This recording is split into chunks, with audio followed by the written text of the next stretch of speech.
Cette semaine, à la chronique financière, nous recevons toujours Michel-Olivier Marcoux. Salut! Bonjour! Donc, gestion de patrimoine ASF, pour ceux qui ne savent pas.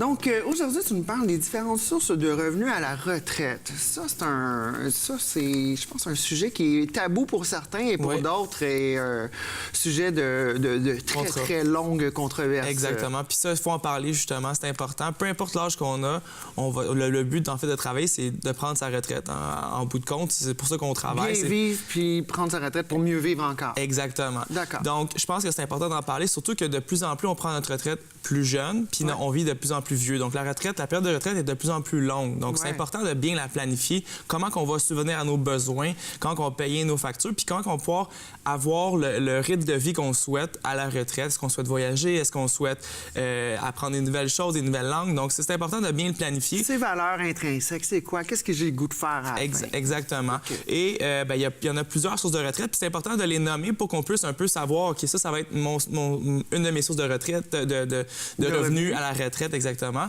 Donc, le premier, celui qu'on connaît le mieux, c'est les fonds de pension. Il y a beaucoup d'entreprises qui offrent des fonds de pension. Malheureusement, il y en a de moins en moins, mais les grandes entreprises en offrent.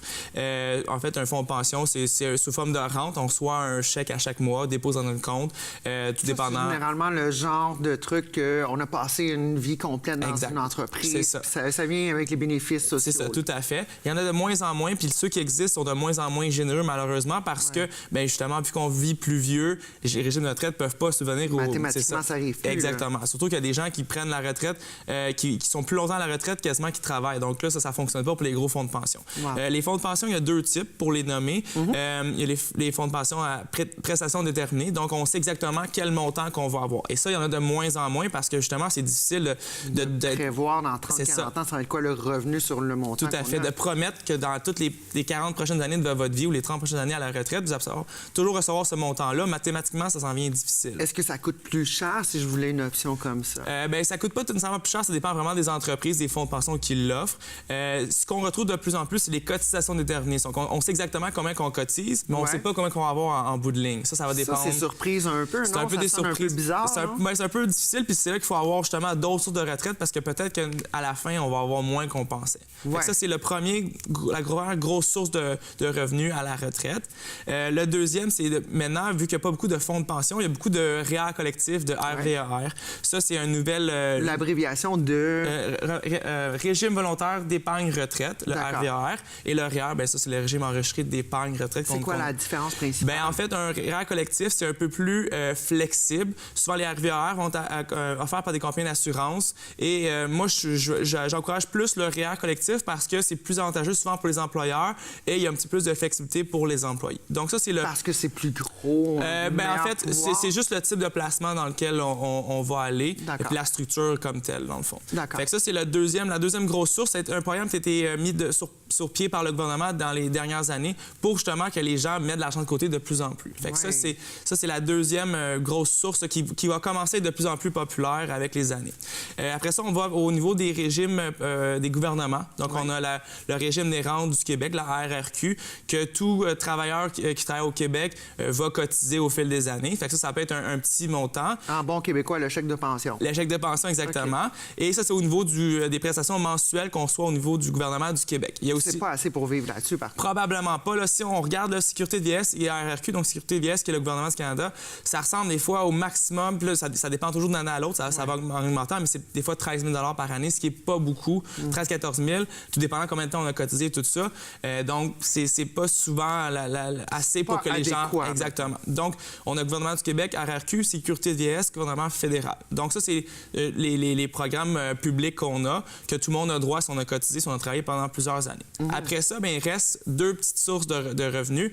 C'est, en fait, c'est pas des petites, mais en fait, c'est deux autres. Tout dépendant, exactement. Il y a notre épargne personnelle. Donc, tout l'argent qu'on a mis de côté au fil des années, que ce soit dans nos REER personnels, dans notre CELI, dans notre maison. Dans notre maison, exactement, de l'équité qu'on a dans notre maison, dans les comptes de placement, comptes épargne, d'autres trucs comme ça. Et ça, c'est une proportion qui va devoir prendre de plus en plus de place parce que les fonds de pension sont moins en moins généreux. Donc, ça devient notre actif principal. Ça devient très important de mettre de l'argent de côté à ce niveau-là parce que sinon, ça se peut qu'on n'ait pas la retraite qu'on a escomptée de faire des voyages. Simplement pas de retraite. Exactement.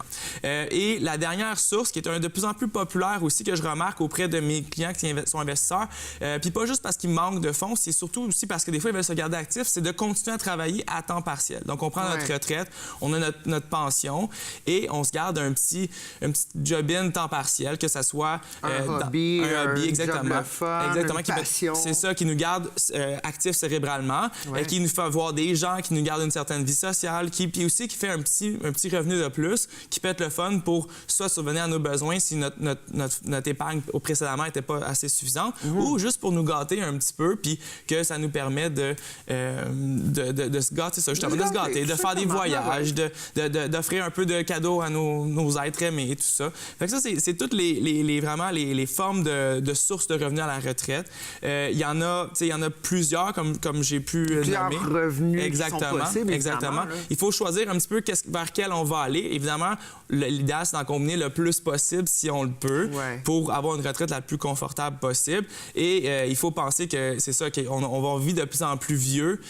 Donc, il faut vraiment penser à ça le plus tôt possible, parce que si on est à la retraite pendant 30 ans, et par exemple, on prend notre retraite à 65 ans, puis on veut jusqu'à 95, bien, 30 ans, c'est long là, à souvenir nos besoins. Puis si on a des épargnes de côté, bien, il va y avoir les hauts, les bas de la bourse. Donc ça, c'est tous des facteurs à... C'est aussi prévoir dans 30 ans l'économie, qu'est-ce qu'elle va avoir l'air avec l'inflation et tout. Peut-être que, exemple, le 500 $ que je retire de telle source de revenus en 2019, ça sonne correct, mais en 2049, ça sera vraiment... On sera canotionné, c'est ça, exactement. Donc, à chaque année, le panier d'épicerie augmente, l'essence augmente, le prix du loyer, les taxes municipales, la dévaluation de la monnaie, en fait. Exactement. Donc, il faut absolument prévoir ça, parce que c'est justement, si on prévoit avoir un certain revenu à la retraite, mais ce revenu-là sera justement pas suffisant, comme tu disais, dans 30 ans, parce que ça va coûter beaucoup plus cher de vivre en général. C'est comme ça, il y a une croissance, il y a une inflation, comme tu as dit, c'est exactement le bon terme, qui est autour de 2-3 % par année, tout dépendant.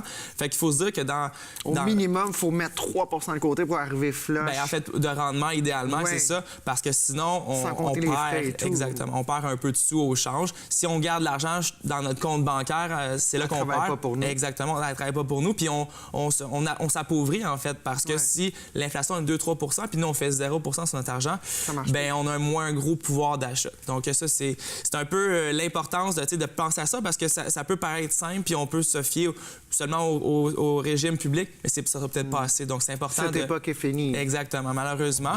Mais ça nous permet d'être plus responsable, puis de pouvoir vraiment choisir le type de retraite que nous, on veut, parce que on veut pas tous la même chose. Il y a du monde qui veut aller en Floride tous les hivers, il y a du monde qui veut voyager à travers le monde, il y a du monde qui veut juste profiter de la vie, des hobbies, de passer du temps avec leur famille. Fait que c'est vraiment important de mettre le plus d'options de notre côté. Et voilà. Ben écoute, j'aurais pas pu mieux le dire. Alors, Michel, Olivier, Marco, un gros merci. Merci. Et puis, à la maison, pensez-y, parce que, c'est longtemps, 35 ans à rien faire.